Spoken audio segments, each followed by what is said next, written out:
तुम्ही पाहत आहात MCN न्यूज मराठी। देशामध्ये पंतप्रधान नरेंद्र मोदी यांच्या नेतृत्वात भाजपा सरकारला केंद्रात सत्ता स्थापन करून 12 वर्षाचा कालखंड पूर्ण झाला आहे। त्यानिमित्ताने अकोला जिल्ह्याच्या तेल्हारा तालुक्यातील येणाऱ्या हिवरखेड शहरामध्ये स्थानिक भारतीय जनता पार्टीच्या वतीने येथील भोलेनाथ मंदिरात दुग्धाभिषेक व महाआरती करून मोदी सरकारला शुभेच्छा देण्यात आल्या।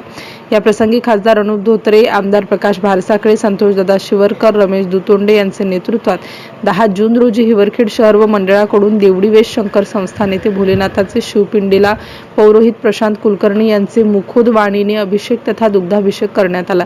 या दुग्धाभिषेक व महाआरती प्रसंगी नगरपालिका सभापती सौ वंदना राजेंद्र वानखडे, अनिल कराडे, मंडळाचे अध्यक्ष वैभव पोटे, शहर भाजपाचे अध्यक्ष किरण सेदानी, दीपक रायबोले, प्रथमेश नाटे, तर माजी सरपंच संदीप इंगळे, गणेश वानखडे, रवींद्र वाकोडे यांची प्रमुख उपस्थिती लाभली।